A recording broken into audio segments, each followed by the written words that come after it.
একবার এই রকমভাবে এঁচোড়ের তরকারি রান্না করে খাবেন, খুব সুন্দর লাগে। আমি এখানে এঁচোড়টা চিংড়ি মাছ দিয়ে রান্না করব।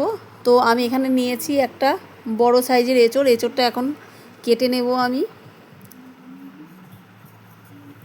এঁচোড়টা আমি দুভাগ করে নিয়েছি। এরপর ভালোভাবে খোসা ছাড়িয়ে বুকাটা কেটে নিচ্ছি। এরপর ছোট ছোট পিস করে আমি কেটে নেব। আমি কিন্তু বেশি অতিরিক্ত বড় সাইজের করিনি, খুব বেশি বড়ও না খুব বেশি ছোটও না, মিডিয়াম সাইজের পিস করেছি। তো এঁচোড়টা আমার কাটা হয়ে গেছে।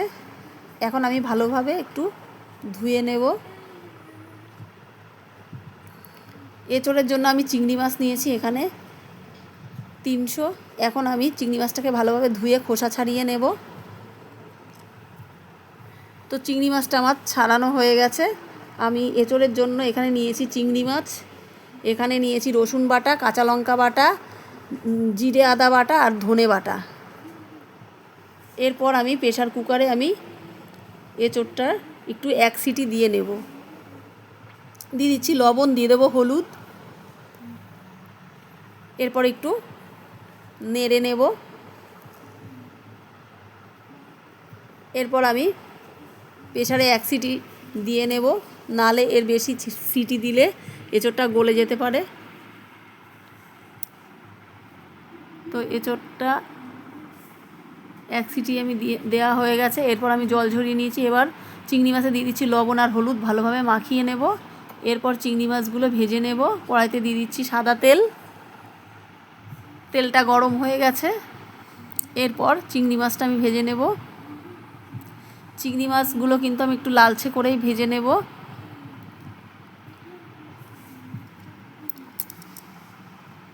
চিংড়ি মাছ আমার ভাজা হয়ে গেছে।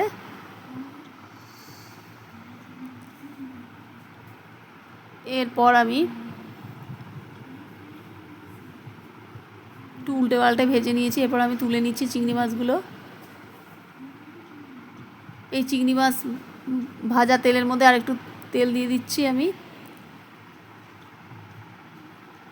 এখানে ভেজে নেব আলু এখন এই তেলে। আলুগুলো কিন্তু আমি বেশি অতিরিক্ত বড় সাইজের করিনি। এরপর দিয়ে দিচ্ছি হলুদ, দিয়ে দেবো লবণ। একটু ভালো করে নেড়ে চেড়ে নেব। আলুগুলো আমার ভাজা হয়ে গেছে। এরপর আমি তুলে নিচ্ছি। এরপর ওই ভাজা তেলের মধ্যে আরেকটু তেল দিয়ে দিয়েছি। এরপর একটু আমি এঁচোড়গুলো ভেজে নেব।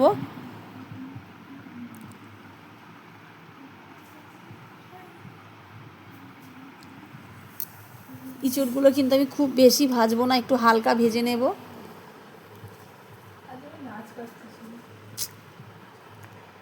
একটু ভালোভাবে নেড়ে চেড়ে নেব।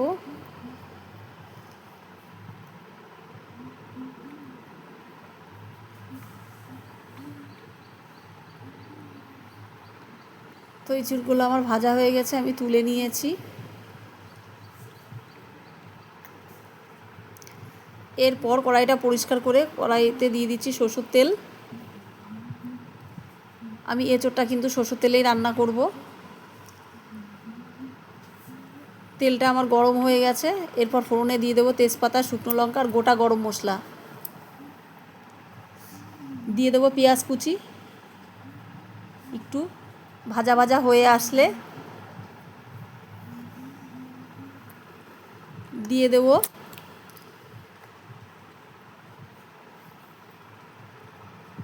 জিরে আদা বাটা। দিয়ে দিচ্ছি ধনে বাটা, দিয়ে দিচ্ছি কাঁচা লঙ্কা বাটা, দিয়ে দিচ্ছি রসুন বাটা। এরপর দিয়ে দেবো কাশ্মীরি লঙ্কার গুঁড়ো, কালারের জন্য আমি এটা দিয়েছি। দিয়ে দিচ্ছি হলুদ। ভালো করে কষিয়ে নেব মশলাটা।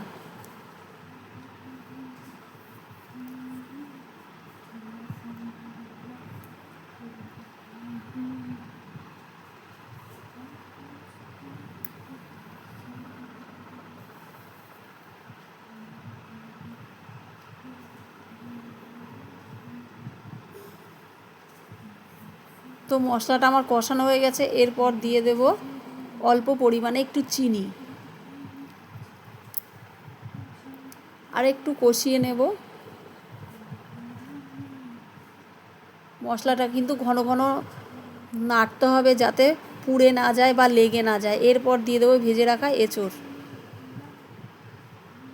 একটু ভালোভাবে নেড়ে নেব।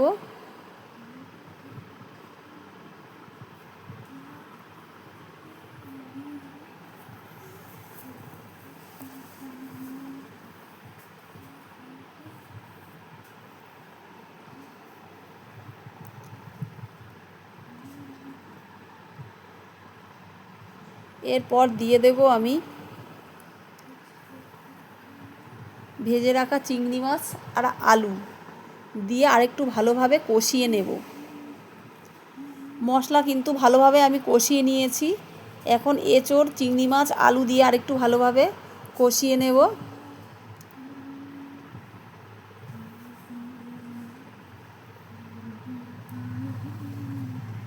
এরপর দিয়ে দেবো গরম জল। আমি কিন্তু আগে থেকে একটু গরম জল করে রেখেছিলাম, সেটা দিয়ে দিয়েছি।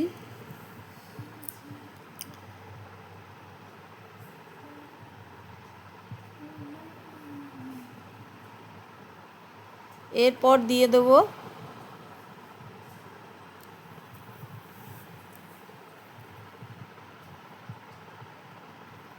ঘি, দিয়ে দিচ্ছি আমি, দিয়ে দিচ্ছি গরম মশলার গুঁড়ো। একটু ভালোভাবে নেড়ে চেড়ে নেব। আপনারাও এইভাবে বাড়িতে বানিয়ে খাবেন, খুব সুন্দর লাগে। আমার ভিডিওটা যদি আপনাদের ভালো লেগে থাকে অবশ্যই লাইক, কমেন্ট, শেয়ার করবেন বন্ধুদের সাথে। আজ